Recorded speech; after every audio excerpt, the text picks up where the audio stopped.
Hey everyone. In 1916, Russian artist Kazimir Malevich created this painting, Suprematist Composition. Its value, 85.8 million. In 1955, Dutch-American artist Willem de Kooning created this painting, Interchange. Its value, 300 million. In 2019, Italian artist Maurizio Cattelan created this piece of art.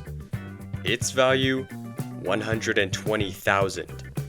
For more than a century, modern art has maintained its grip on the neck of human culture. Even the government is not immune, as evidenced by this monstrosity I found hanging on the wall in a local voting center on election day. But, they say if you can't beat 'em, join 'em. And although I think these pranksters are pretty funny, they clearly understand something that I don't. Rich people have more money than they know what to do with. So today, I'm gonna give them something to do with it. And while colored squares and duct-taped bananas are nice, I would personally prefer something with a little more story behind it, a little more depth. If you were born in the, -5th century, you might remember this game from your childhood, Go. I too have been playing Go for over 2,500 years, and it never ceases to supply me with hours of fun and variety. Each game becomes a story co-created by the players. The end state is a work of art, and neither player knows what it will look like until it is already done. That's the beauty of it, and I think it would make the perfect eyesore to hang on my wall for family members to philosophize about. But first, I needed a game to preserve, so I went over to my parents' house to play a game with my dad. This was the final state, and since every game of Go is almost certainly unique, it will never be replicated the same way again, which is why I find it fitting to preserve only one instance of it. Now that I had the game, it was time to design the artwork. I wanted it to be hangable like a painting, while also having some 3D depth and texture to it, so I decided to use a real wooden board with Go stones glued to it. The frame would be made of black metal to give it a sleek, modernized look, with an acrylic paint in front of the board to protect it. With the design done, I went to a nearby Home Depot to pick up some supplies. Most of their plywood was too large, but I did find these smaller boards that I could glue together to create the size that I needed. I also grabbed some wood stain and gloss to give it a finished look. For the metal frame, I tried looking online for some black anodized aluminum, but couldn't find any options that weren't outrageously priced. So instead, I went to my local thrift store where I was able to pick up this bed frame for 20 bucks. Perfect. I ordered the rest of the parts I needed online, and with that, it was time to get building.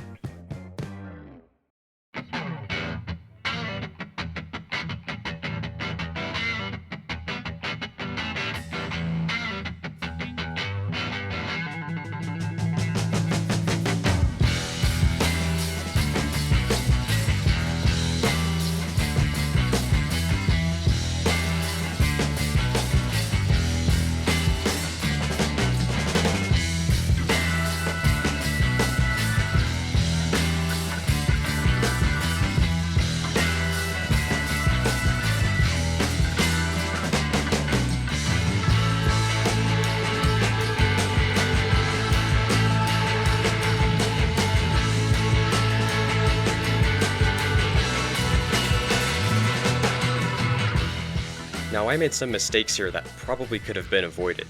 First, I sanded the board in the middle to level out the high spots from gluing the two sides together a bit crookedly, which created this ugly blob that stands out from the rest of the surface. I suppose I could have prevented this by gluing the boards more precisely in the first place, but if there are any woodworkers out there who might know if this situation is fixable, feel free to enlighten me in the comments. Second, I applied the polyurethane before drawing the lines. I was going to draw them on with a straight edge and a fine Sharpie, but the ink wouldn't stick to the surface now that I had coated it. So instead, I opted to mark around the lines using masking tape and then spray painting the entire board before adding another layer of gloss to seal it in. But I wasn't done screwing up just yet. It turned out that applying the last layer of gloss was stripping my brand new lines off, so I did what any other logically minded person would. I said, "Screw it, YOLO," and then proceeded to pour the entire 2 canisters of poly onto the board. This kinda worked and left an uneven surface, but with a little sanding it turned out okay. Also, don't forget to use gloves when dealing with this stuff like I did once. I had to scrub my hands with a few dishwasher pellets just to get most of it off. And don't put it in your mouth. it doesn't taste like honey.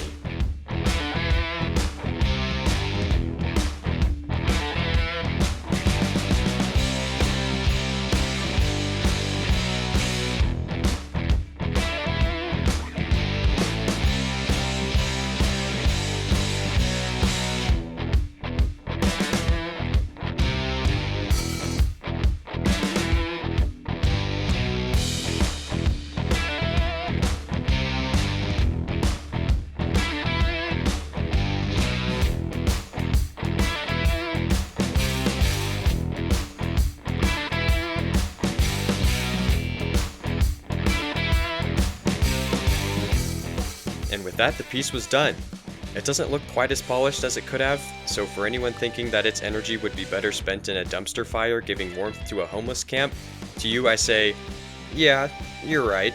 But don't forget that modern art isn't supposed to look good anyways, and maybe every mistake was just a happy little accident. Now it's time to price it in. I'll use de Kooning's interchange as the standard for the exorbitant prices being fetched by these artworks.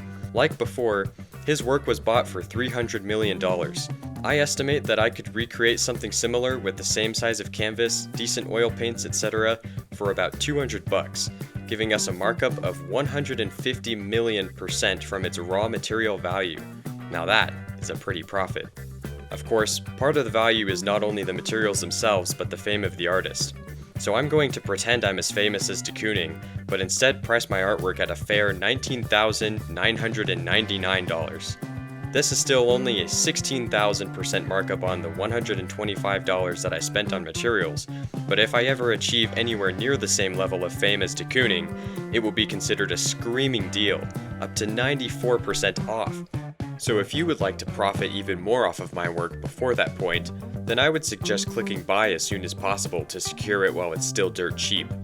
I'll put the link for the online listing in the description in case any early bird investors are interested. That's going to wrap it up for this video, so until next time, go make something amazing.